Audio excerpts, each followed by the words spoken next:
Thank you, Serkan. This is Lan Jenson. Hello, and Mike, you are here as well. Hello again. All right, so terrific sharing between you and Josh earlier. And now a very natural segue onto showing how some of the tools can be acquired. And this idea is brought, oh, wonderful. Yes, you have brought it up.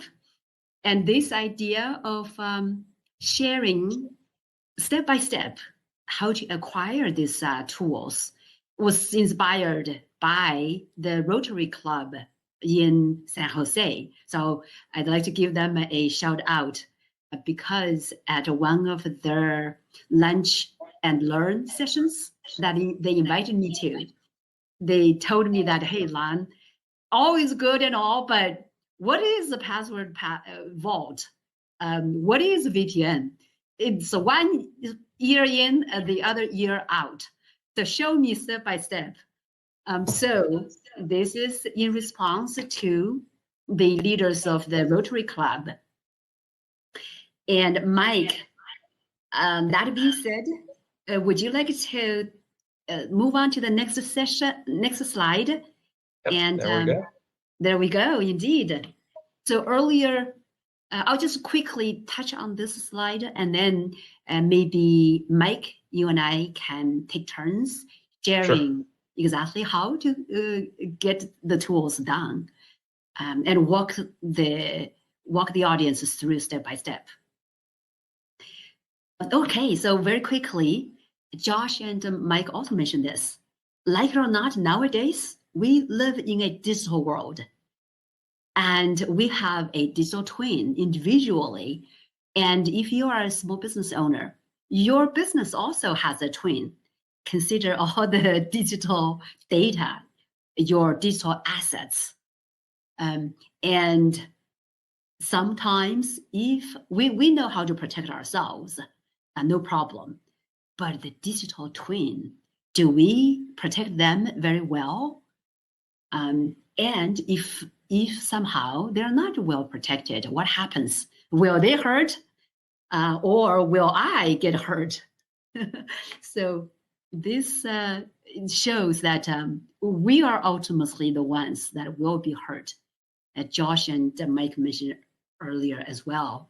And in this diagram, you can tell that all around lots of different aspects of our lives, including our heart, and our identity in with the IRS, for example, the ID.me, you now can create a profile with them. And after that, you can straightforward file for your tax returns free of charges with the help of that ID.me. So I call out here to everyone, your business or just individuals. If you have not created a profile there, do so before any fraudsters do it before you did. And it will be a bit of a mess to try to reclaim your own identity with the IRS or with the ID.me organization. Okay, moving on to, we can now with the digital twin. This is just a very brief diagram of how our digital twin is created or utilized. So when you do a financial transaction, for example, such as logging into your bank account online, so that's yourself, you use a password, and the device or network can then go out to talk with the bank's network and do what you want. So in the next slide, we're going to dive into a bit more of the different steps. Here you see. And next slide, Mike. There we go. So Josh and Mike mentioned about the password, etc., and multi-factor authentication. So those are like lingos or maybe technical terms. We have broken down into how you in your everyday life think of it. So the one thing about password is that only you know, supposedly, to access your financial account. So that's the password you know. And over here we have a tool or a couple of tools free of charge that you can download in today's session with Mike's help. And the second one is IAM. Why multi-factor? Oh yeah, so the IAM is achieved. Even if you know the password, as we know nowadays, passwords can be easily compromised. Sometimes not because of fault of your own, but because of the larger enterprises such as like Equifax, right? Half of the US population got compromised. And they know your passwords. So now what do? So that's why you, besides the passwords you know, you can set up for the system to say, hey, show us what you have also, such as a cell phone. That's the authenticator that Mike and Josh mentioned earlier, or a YubiKey. And a third factor is IAM, which some of us may have heard. You use the facial recognition tool to prove, like the ID.me, for example. It allows you to put your face in front of camera and capture that to use as a way of authenticating you. Oh, yeah, go ahead, Mike. Yeah, if I could just add to that. So some of I know NIST makes recommendations for kind of best practices for passwords, and throughout the years, they change all the time. And so last time I checked, I know that NIST has removed the requirement for like complicated passwords of having multiple special characters like asterisks or exclamation points. And they're now recommending long passwords, just the longer the better. But it's interesting, the reason they're actually making that recommendation is not because those special characters make your password weaker. In fact, they do make it stronger. They increase the key space, they make your password stronger.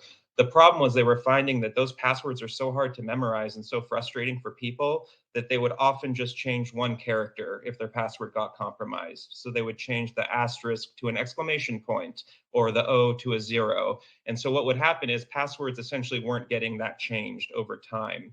And this goes down to like the real importance of a password manager is in order to keep up with the requirements of, long passwords, rotating passwords every time they're compromised, and then having a different password for every service you use. So it is recommended that, your bank account password is different than your Gmail password is different than the password to log into your, corporate intranet, for example.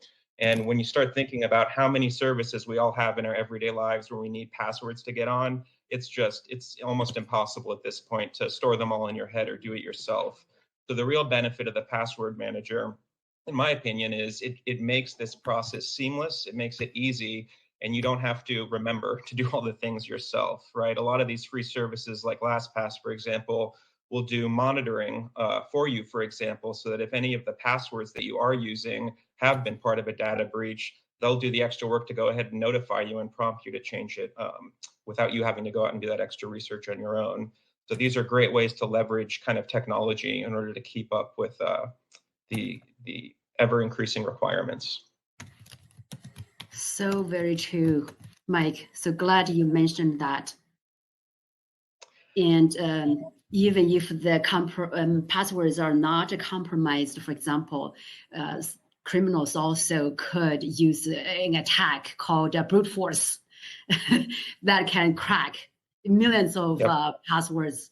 It's a machine basically keeps on churning until it finds a combination of characters that match with your password. So all sorts of things to prove that, yes, you still need one password, and therefore the password manager to help you. No human brain can remember so many passwords. Yep. Okay. So then we mentioned that, hey, that's passwords is something you know to prove that you have the authority. You are the only one. And in times nowadays, because passwords are easy to get compromised, you want a multi-factor authenticator to help you. And some people may say, hey, if there's multi-factor authentication, then why do I still need a password? It basically is called layered up protection. So you wanted to create the multi-layers to raise the barrier or the cost really for the criminals. So if they see that, hey, this person is well protected, I better go to the next low-hanging fruit instead of focusing on you. And the good news is if you're using something like Google Authenticator, which is a free service that everyone can use as your multi-factor authentication, is it actually includes everything in this list, right? So you already have the password, and then the Authenticator app is actually on your cell phone, right? So it requires a person not only to have the password, but to have possession of your cell phone at the time they're trying to log in. And then the third piece is if you're using a modern cell phone, most of those are locked with facial recognition or with fingerprint scanners, for example. And so you're adding that extra layer. Now the attacker doesn't just need to have your phone and your password, they need to have an unlocked phone. So they need to have your biometrics as well. So something as simple as using the free Google Authenticator app really makes it extremely difficult for your accounts to get compromised. Okay. So now on to with passwords and with the multi-factor authentication. So you say, hey, I know this is the only I know, and I am this person. So give me my money if you're at the bank.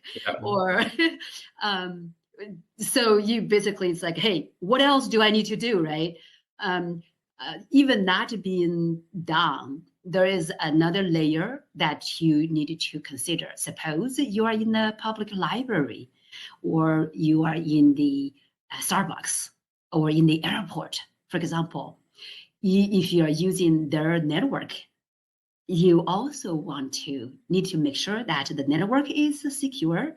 And how do you make sure it's secure?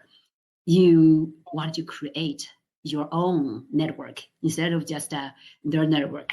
So for example, I will share one recent experience at a public library in Santa Clara County in California. So the whole county says that, hey, we're not doing any encryption. You are browsing here, doing work here, whatever you do, at your own risk. But how many people read that? None. Yeah, I mean, it's so you should be aware if you don't have to use a password to log on to Wi-Fi, it's not encrypted.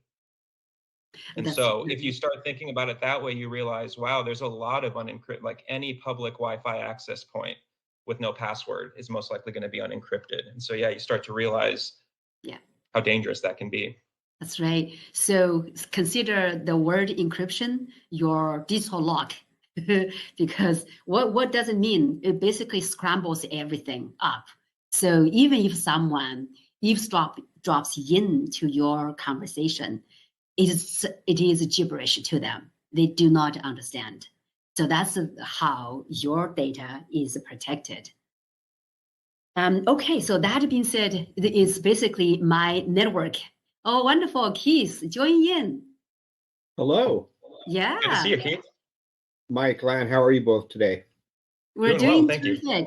And you, as the professor, so you have a lot more expertise for behind the scene. Right here, we are focusing on helping our small businesses who these words may be gibberish to them. So we are basically using English. I will translate for you. All hey, right. Security is a very big problem. You need to make sure that your small and medium business is protected somehow. If you don't know who to consult because you don't have your own IT department or your own cybersecurity department, there are resources like these for you to go after. And if this is actually gibberish, as the word is, then that's even more of the incentive to go and talk to somebody in the know that can help guide you in the small and in the direction that you need to be. And this is complicated stuff. We could talk about cyber insurance stuff being, another major factor that impacts small and medium businesses. Legislation coming down the road, right? I mean, this is a very dynamic legislative active area, both in California and nationally, and all states, right? We all have this problem. We could talk about internationally if we really wanted to. I don't need to go. Yeah, definitely. And for this one particular half an hour, we are going to demonstrate one tool, one of these 4 tools listed here, so that everyone has a firsthand experience and then can seek out other professionals, trusted professionals, like Keith mentioned, for the rest of it. So now if we go back to that slide, the other last tool that we can share, make the slides to be in the center, I guess. Oh, sorry, I thought, yeah. Yeah. Okay. And the last one we can demonstrate today is the I decide side. So because even now, say you have your own virtual private network, you know everything and you prove only you have the right access. So the network side, the ecosystem side is all good. But you as a person, suppose you receive a bad email tricking you to send them money, and you do not know how to differentiate it, and you are like, oh, this is my son who is traveling to South America, and my son is now in need of money. Let me send them some money so that they can come home. That none of the first 3 kinds of protection will help you, because you as a person, you're driving your own decision. So that's the I decide part, to also beef up your own protection. And like Neil mentioned earlier, it may still be the case for a long time that we, the people, are the weakest link in protecting our digital assets. So that's one training that we can also demonstrate at today's session. So that being said, after this brief intro of these 4 things, next I'd like to get a sense of which one we can demonstrate out of these 4. We can pick one of them. So maybe we can build get consensus from the poll. See, everyone can go to the poll and select one of them. And at the end, whichever one that gets the most nomination, then Mike and I can help with demonstrating it. Does everyone see the poll on the right-hand side on your screen? It is along the vertical menu. Okay, we got okay, we got It's okay. neck and neck. It's a Neck and race. Right. Any other votes? We need a tiebreaker.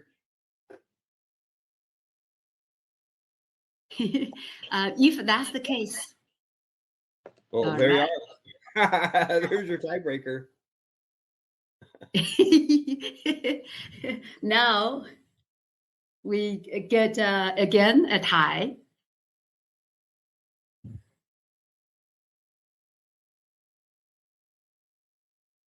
Okay.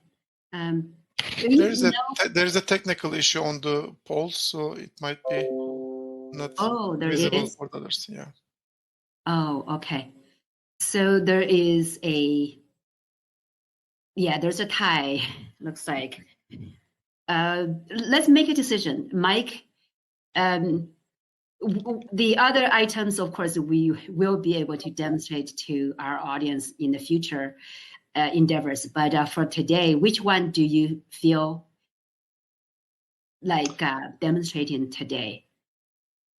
That's a good question. I need to get, if we're going to do a VPN, I need to download one. Oh, true. We can. Yeah, I wasn't. Yeah. Okay, let's. Just that with the screen sharing, I'm not sure Yeah. if it's going to be possible. In that case, let me take this on. Not a problem. How about we do a VPN for today? Poll is not visible even. Okay. So let's do a VPN. Keith, you okay with us demonstrating a VPN, say Proton Mail, Proton VPN, or Brave even has a free VPN as well? Oh, by all means, let's do that. Okay, so we selected Proton VPN. I currently use this, and whenever I go to a Starbucks, for example, I use their Wi-Fi or public library, I turn this on. So now how do you get it onto your system to turn it on? And this is what, okay, maybe I need to share my screen. VPN. So I'm going to start sharing.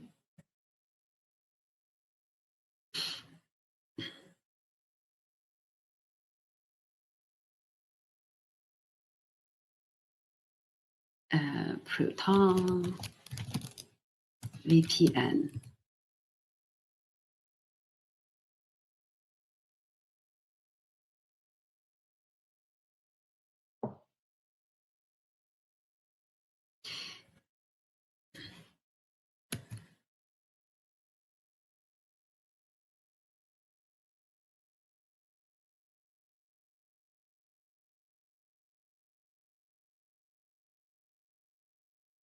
Bring it up. Okay. Are you seeing my search window on Brave? No, we see your Google Play Store. Oh. It looks like.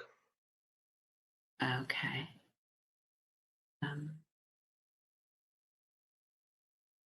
Okay, then I'll switch over to Google browser just for now.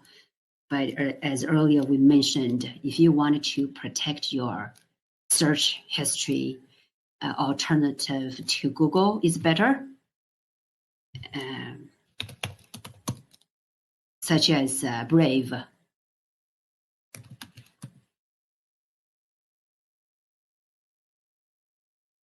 Okay, so I'm going to switch over.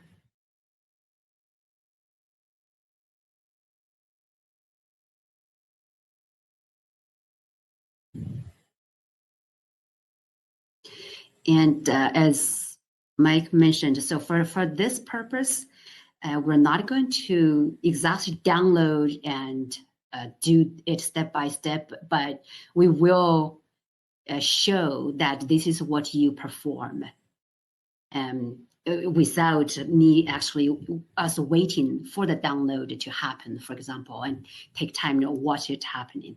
So I think you're seeing my browser, which shows the protonvpn.com. Is that right?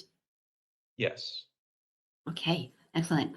So what I did is to type in Proton VPN in the search window, and then you get the results. And this is the icon you see for Proton VPN. If you do not see this exact icon, do not download anything from them. And this is the authentic one, and I believe it is safe to use because this VPN does not save any of your login data. So in another word, you're entirely protected, and your search history cannot be traced, because the way they protect it is that your starting location is not even shown. And once you're on it, you can even connect to a server in other countries, such as England or Japan. So this is how you can download it from here. Now, one caveat is that you can also get a Proton mail.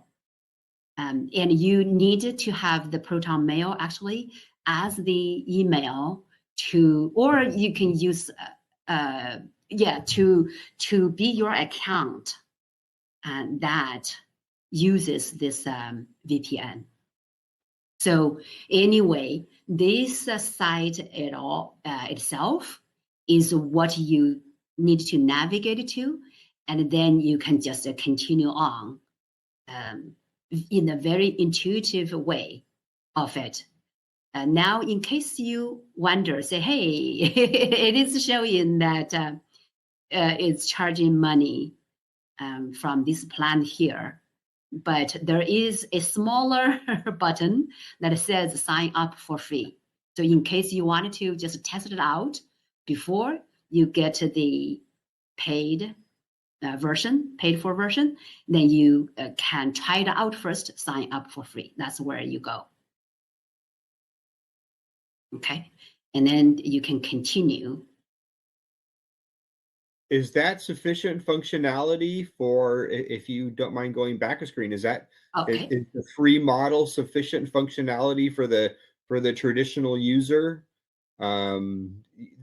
Yes, that one where we have all these features.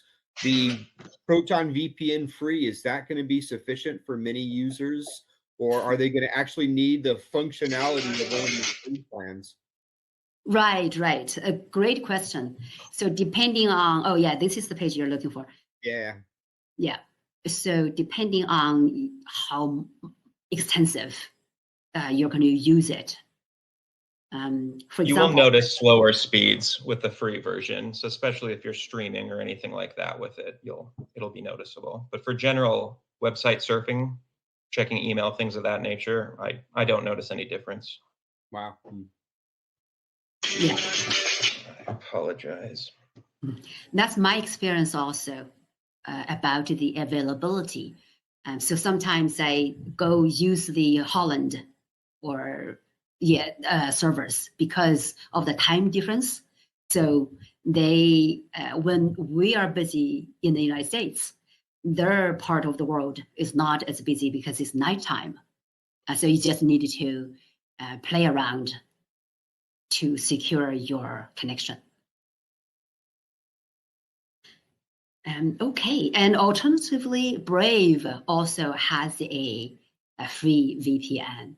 I have not tried that myself, so users are welcome to try it out yourselves. All right, I'm going to stop sharing. And one last thing I want to mention is that if you use your current, for example, I use Google Business Suite for the business email needs, but Proton email can actually offer a very good alternative. So I use it as a backup, as a matter of fact. So in case your Google emails are down, so far they have been very reliable, no outage. But just in case, you always have a backup with this free VPN Proton email to help you. All right, so that is a quick demo, and we are good to be back in our regular session and see if any questions arise or anything else that Mike and Keith, you wanted to share with the audience. I just wanted to give, whenever I talk about VPNs, I always like to just give a word of caution, because I think that the marketing around them in the last 5 years has gotten to the point where the uninitiated might think that it is a magic cloak that will protect you completely on the internet, and it certainly will not. And so while a VPN will change your IP address, it'll change your geolocation, make it hard to know exactly where you are, and it will increase your anonymity online. It does nothing to protect you from malware or viruses. So clicking on that same sketchy link or that sketchy email, you could be behind 10 VPNs, it'll still affect you. And so that's just one thing I like to point out, is not to get too overconfident when using a VPN that, hey, anything I do online is totally secure now. It's just one step in all the steps we discussed. I agree, Mike, especially for a lot of the softer, more vulnerable targets that we're talking about. You know, it really goes back to the old adage in the field that you need to know what your assets are and you need to know what you're trying to protect. And if the more you are interested in VPN kinds of things, you will need to do your due diligence and or talk to somebody that also knows the due diligence of the matter. This is a key business decision. I wouldn't spend 5 minutes on a Friday night on the internet researching this thing. I would spend some hours making sure that what you are seeking is what you are either purchasing or looking for as a process. But caution, right? Definitely. As a matter of fact, the larger enterprises and governments, they do a entire cyber risk plan to keep the business in the clear and to give you confidence so that you don't have to lose sleep about whenever the school gets compromised. You're getting the eyebrow right now, Lan. You're getting the eyebrow. Yeah. I don't know if I agree with that kind of I don't know if I agree with that. We're all over the map on this kind of thing. You know, I think that's really one of the problems that we have. We do so much anti-phishing campaigns at our organizations. We tell the employees, we're going to be doing this. Don't click on anything sketchy. And like what, 20% still click on what's obviously, your university or your employer's watching you, and here you are. An hour after you get there, don't spam email extra content. So yeah, it's a persistent. Yes, yeah, it's a persistent thing. But what I'm not disagreeing with you, Keith. What I'm saying is that altogether, for your small business, what we have shared here are component right. Pieces of a larger plan. So if you do your business from a level up, so you want to do the risk assessment, and then based on that, you know where your gold is, so to speak. And then you can apply the so-called zero trust to protect the most precious asset and watch your assets with a hawk. So that's the overall approach.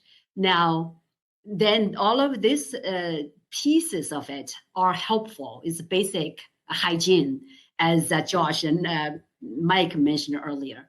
And then whenever you run into also questions, because running a small business, it is not you're not in it to become a cybersecurity expert, right? You are in it to do your business well.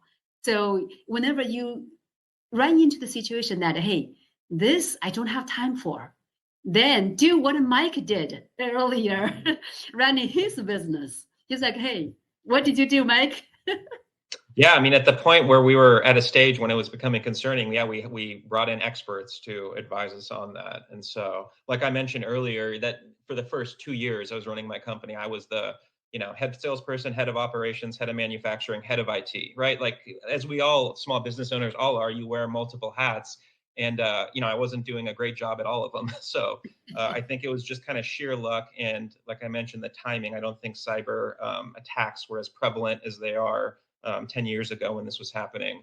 But yeah, as we got to the point where we had, over 10 employees and stuff, yeah, we decided to bring in the experts just to make sure that we were secure in the way we were operating.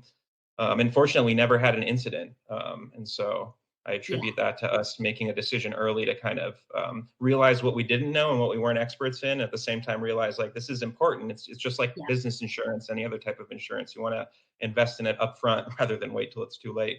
Very true. And two things I want to also bring forward. I see Kira has a question, so we'll come to that.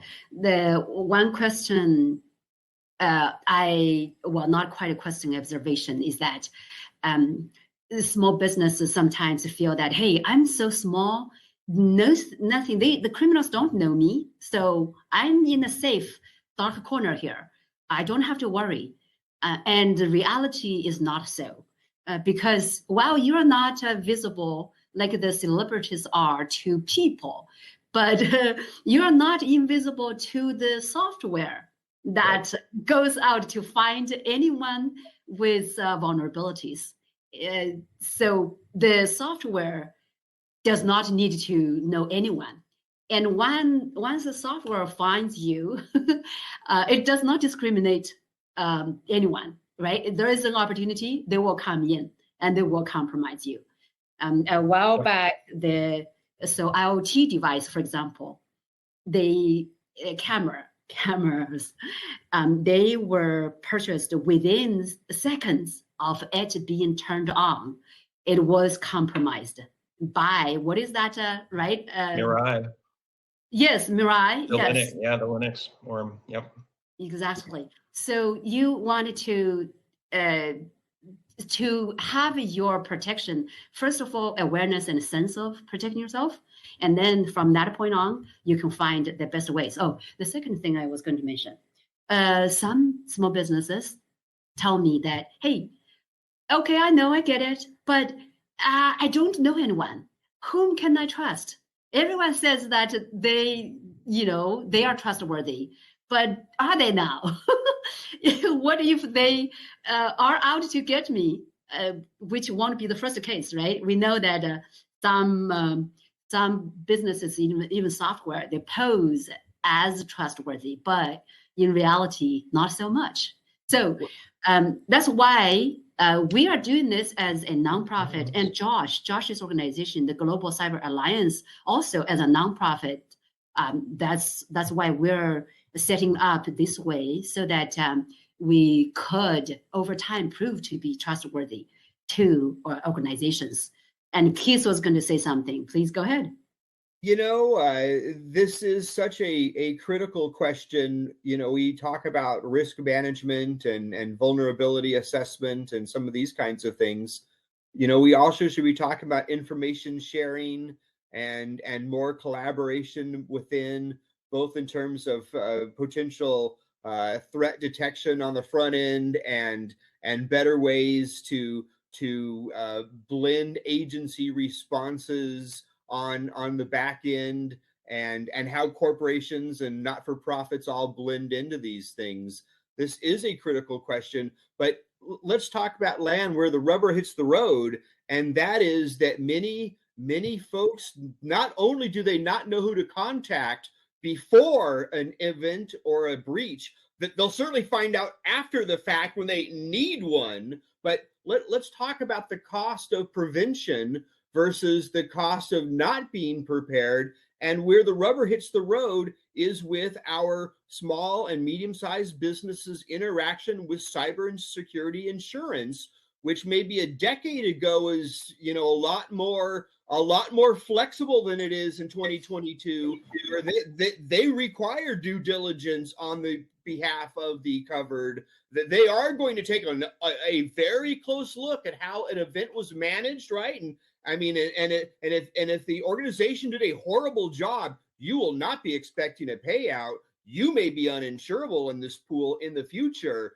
And it is essential that small and medium business assess their risk and have the right level of insurance coverage to match that. And, I hate to say this, but I do believe that we're now in the realm of professional stuff, because this is really getting outside of the realm of just a normal layperson walking around the street. This is significant and complicated stuff. Yeah, not to scare our business owners. Always in good spirits, always with the good news. I apologize if that came across as overly gloomy. It is Cyber Awareness Month. Just trying to get the word out, folks. I'm a piece of friendly advice. If you don't know who you would contact in the event of an emergency on your cyber or your digital networks or whatever, I would please go out and talk to some folks and find some folks in advance, right? It's friendly advice. It couldn't be said better, Keith, is the ultimate professor. One thing, so small businesses, indeed, as one, I run our nonprofit, Cybertrust America, as also a small business, because it is. So I also put myself in the shoes of the businesses. So first, you needed to have a business to run. And then second, you have a business to protect, right?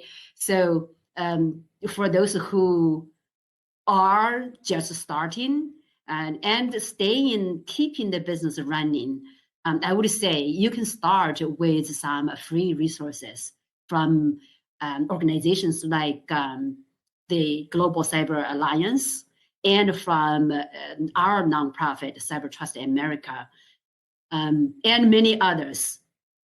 So get in touch with us, and to also answer Kira's question, which is terrific, template that you can use to do a big picture assessment for a small business. So the good news is that, Kira, yes, we will be putting something together for publishing on our website. Right now, we have done so with small businesses one-on-one. So because we wanted to test out to make sure that it is the right level of information without overwhelming them, and yet robust enough to be helpful. So we have done that in the past 2 years. So we are getting ready to publish it on our website. So stay tuned, and also subscribe to our YouTube channel. We will be making announcements through those channels. Yep. Cyber goal. Cyber goal, yeah. Halloween spirit, that's all. Oh, right. That's awesome. Yes. And Paul is another big champion of protecting small businesses through alliances and working together. So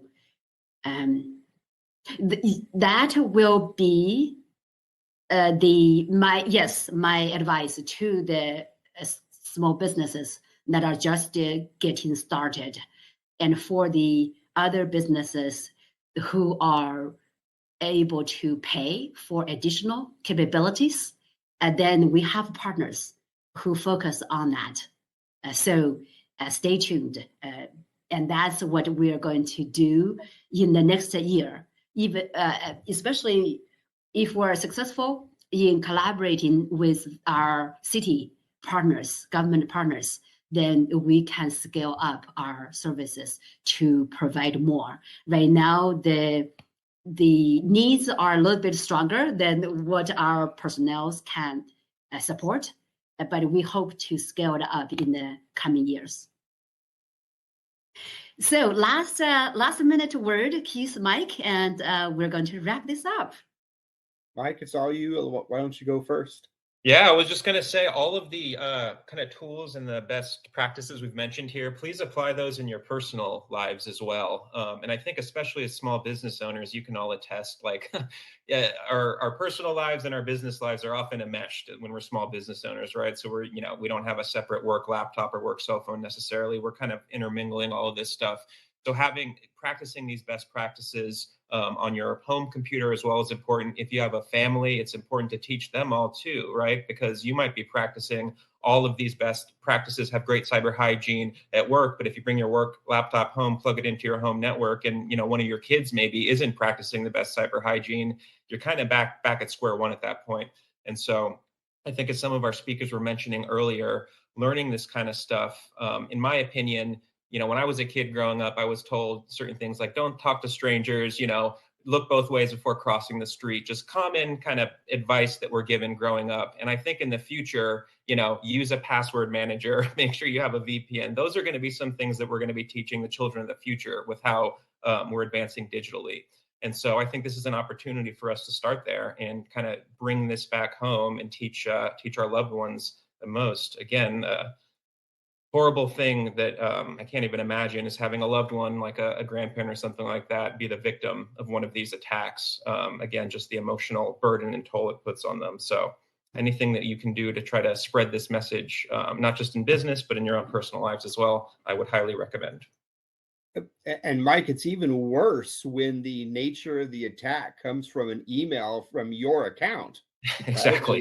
Right? So that they get into a dependent or an employee's account, steal their credentials. Now you're responding to what you think is an email from your boss or somebody. I mean, your dear grandmother Josephine, and all of a sudden you're sharing all of these links. Heaven knows what kind of information is on that network that you have compromised your own, and then others, right? They use your account to launch attacks on others.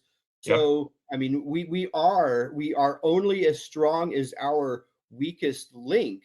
So you might have very strong cyber hygiene at work, but if you have sloppy cyber hygiene personally, there are ways these things catch up with all of us. And so it's a perfect example of, if you have the money, please, it's better to invest it on the front end than to spend it on the back end recovering from these things. And reputation is really hard to overcome. And if your business is not trustworthy because of breaches or leaks, or people think that their data is perhaps compromised on your networks and your servers, I mean, you are doing your business a disservice in that sense. And there are diligent steps that we can all take to protect ourselves, many of which have been already discussed over the last few minutes. Indeed, Keith and Mike, with your wise words, here's to wish every business owner out here as well as outside there to have a secure and prospering business in the coming years. And right now is a good time to stay in touch, as all levels of governments are providing support as well to help small businesses out. So with that, thank you so very much, Keith, always as the champion leader, and Mike. Thank you. And we are going to stay in this same session. We don't need to close this one out to go into the next session. So stay on, and we will share the good news about the awards for our active participants in this 2-day conference, as well as a big shout out to the people who have made it happen. So one thing I do apologize is that I don't have a visual to share, but the names, I'll mention some here, and more communication will come through via emails with the gift cards of your choice later on.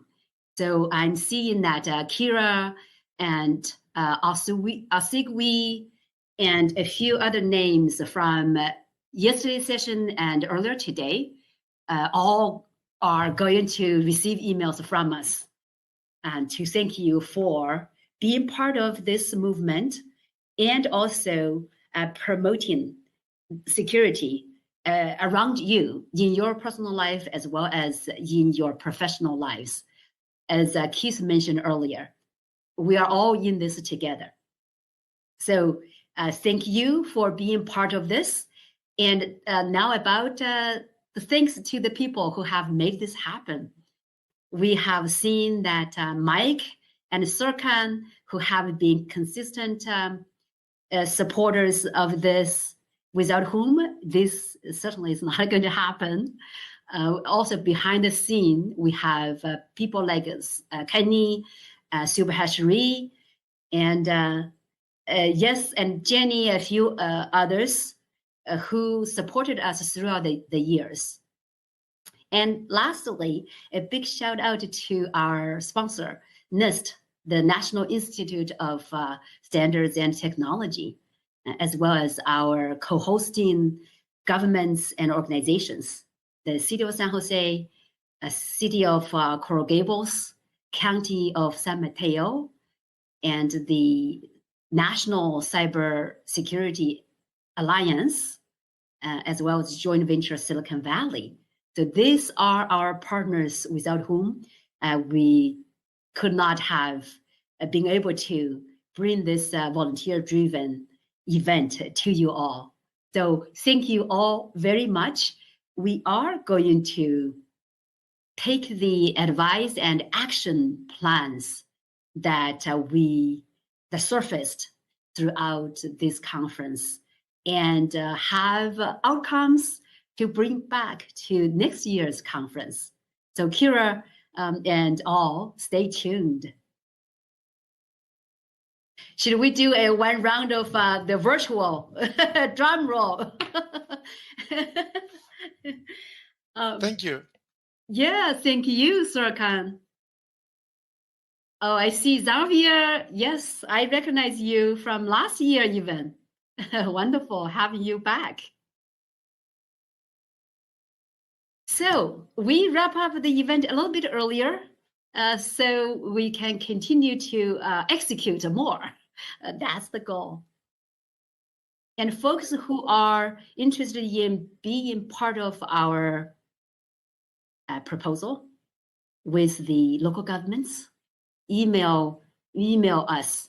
I think the benefits at Cybertrust America email is still here. Oh, let's also share the URL of the channel on YouTube here so that you can subscribe to it and without missing anything.